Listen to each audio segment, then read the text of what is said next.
Unless my memory fails me, we have barely spoken 2 words to each other before now at the Academia.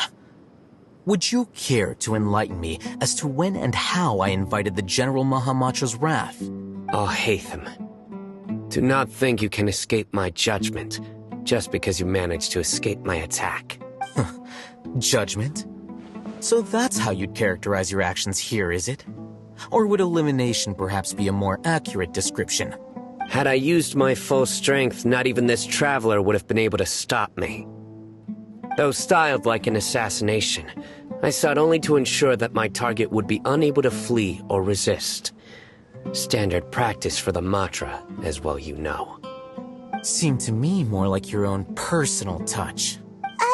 Who is that, Al-Haytham? Did you call him General Mahamatra? Yes. General Mahamatra Sino, head of all the Matra at the Academia. He's a formidable hunter, and the ultimate nightmare for any who have committed academic crimes. You seem to have placed a lot of trust in Al-Haytham, to the point of blocking an attack for him. If I were you, I'd never choose to side with him. I wouldn't believe a single word that comes out of his mouth. I have been pursuing this scribe for a long time. I urge you, stand back and do not seek to defend him any longer. Otherwise, there will be consequences. Has Al-Haytham done something wrong? Hyman doesn't think he's as bad as you've made him out to be. I won't waste my breath explaining things. Al-Haytham, I saw it during our fight. Take it out. The divine knowledge capsule you're hiding on your person. Unless you want me to retrieve it for myself. Very perceptive of you. Nothing escapes a Matra's senses. Wait, the divine knowledge capsule? Didn't it fall into the Matra's hands in Port Ormos? No wonder you speak with such confidence, Sino. But I must admit, I'm very curious. What does this capsule mean to you? And why, as General Mahamatra of the Academia, are you all alone in the desert? As far as I'm aware, the other Matra have been speculating about your disappearance. Have you been given a mission that's, let's say, morally dubious? If I was the real target of your mission, what was stopping you from simply using your authority and resources to judge me within the walls of the Academia? I should have known you'd be difficult to deal with. You two? Ugh! What should we do, Traveler? Paimon feels like we can't trust either of them. Ahem. Well, look at you two, acting all tough and self-righteous over there. Wait, Dia? Great! Finally, someone that we can trust! You gotta help us out here, otherwise these two are gonna start fighting again! Yeah, sure looks that way. 2 giants from the Academia duking it out once and for all. Not something you get to see every day, that's for sure. Listen, I know you academic types love to fill up your big brains with self-righteous morality and lord your empty rules and virtues over each other. But how dare you bring your petty disputes into the safe haven of Aru Village? It seems like someone's gonna have to beat some sense into your thick skulls until you finally learn to respect these grounds.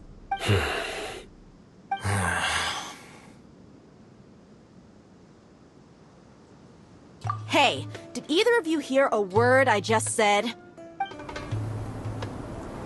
Whoa, what's going on? The wind's so strong! Is this a sandstorm? Paimon's gonna get blown away! Another sandstorm? What's up with these recently? Hey!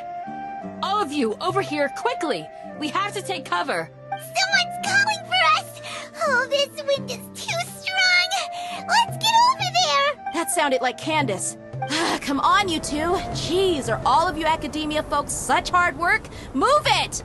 All right, stop yelling.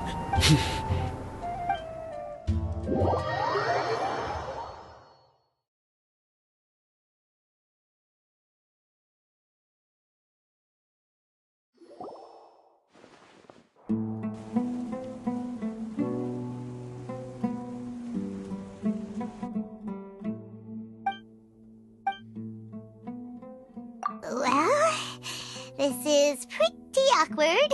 Hey, wanna play sardines with 3 people who wanna tear each other limb from limb?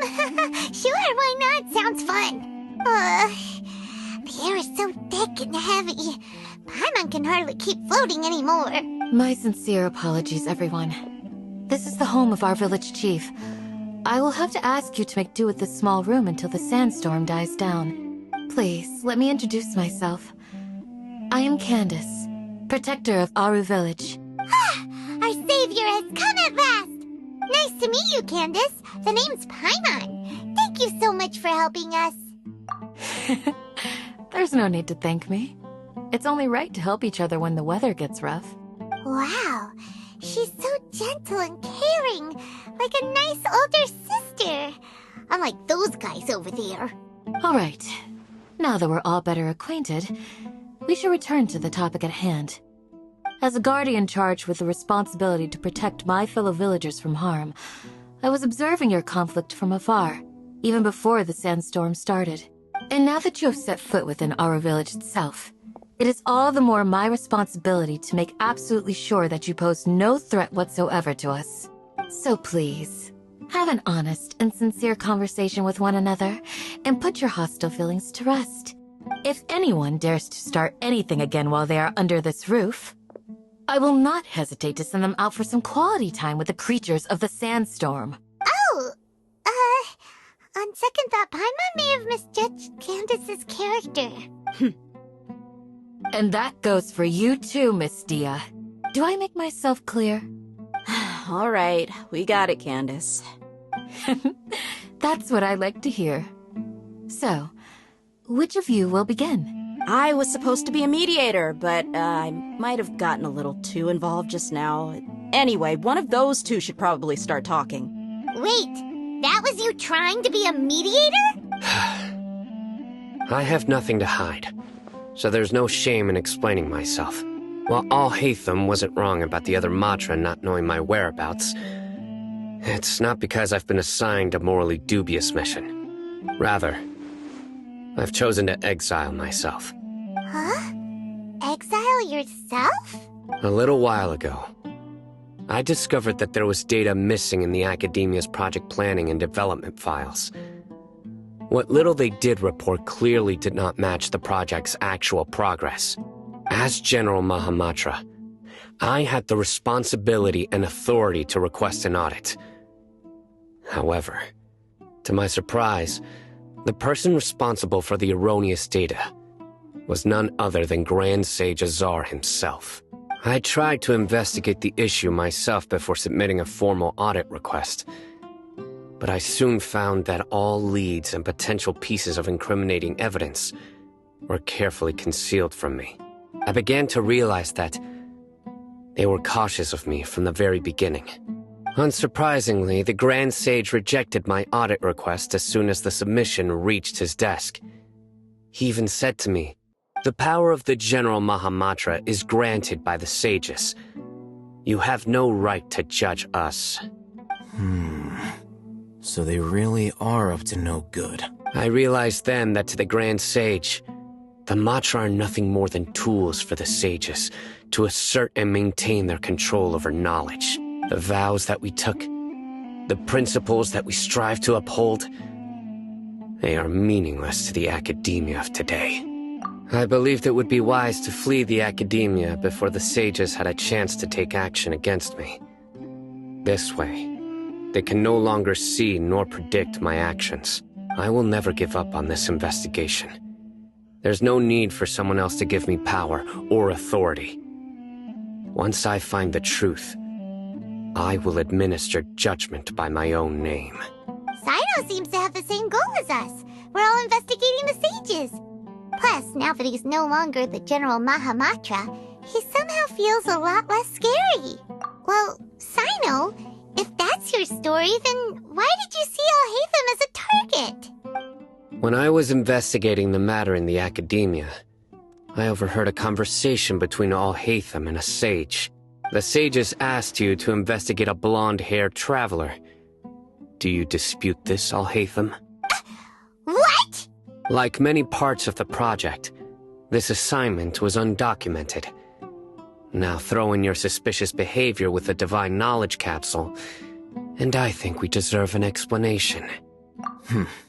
Yes. I was indeed tasked with investigating the Traveler.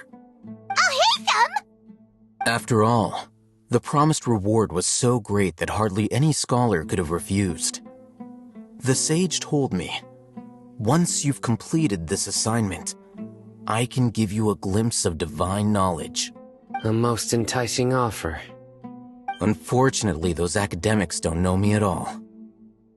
Their words contained one key piece of information, namely that divine knowledge indeed exists.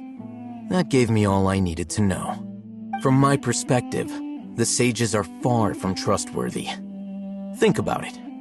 Isn't it a little strange they're so willing to share divine knowledge with anyone, even as a reward? So, I began my own investigation following the lead of the divine knowledge capsule. In the end, I realized my wisdom in committing to this rather than collaborating with the sages. Had I been less guarded, I probably would have ended up like that Ain al-Ahmar mercenary, incapable of remaining sane for long enough to hold a conversation. You mean that the sages originally planned to dispose of you, using one of those capsules that drive people insane? By then, I only told the academia I was waiting in Port Ormos for you to appear so they wouldn't suspect anything. So it came as quite a surprise when I encountered my erstwhile target while investigating the divine knowledge capsule. Criminals do love to talk about coincidences. Even though I ran into the Traveler by chance, I had no intention of providing assistance to the academia. Also, you should remember, you were the ones who decided to follow me and strike up a conversation after I left that tavern. That's true. Al-Haytham helped us out at Caravan Rebat as well. Maybe he's telling the truth. I'm willing to apologize, if that's worth anything to you. I took the divine knowledge capsule behind your back because I judged its existence to be a significant risk. I felt that it would be best for no one to interact with it before it had been properly studied. After all, curiosity often proves to be the most dangerous thing in this land. You should be well aware, Scribe Al-Haytham, that curiosity can also lead you to danger and suspicion. Answer me this. Did the sages share any information about their project with you? Have I not made myself clear? You and I are both distrusted by the academia. Do you really think they would tell me anything? Fine. Although you haven't completely proven your innocence, I won't regard you as an enemy, for now. As you wish. Good. I'm glad to see you two clearing up your misunderstandings.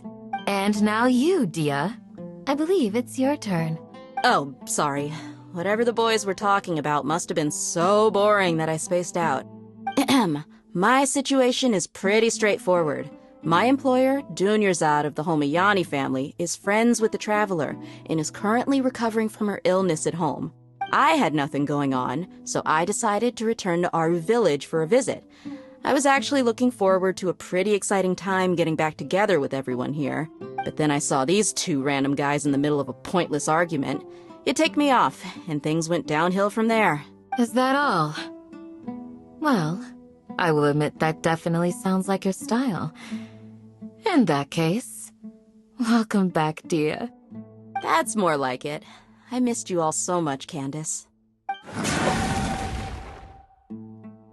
Whoa! What was that sound?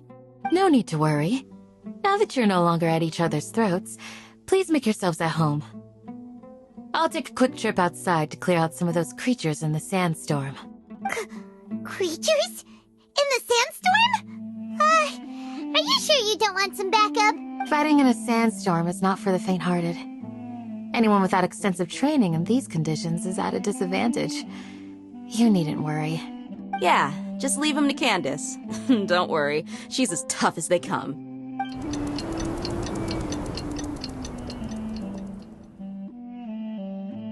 The wind's died down. That means the sandstorm's over, right? Candace still isn't back yet, though. Is she alright? Maybe we should go out and check on her.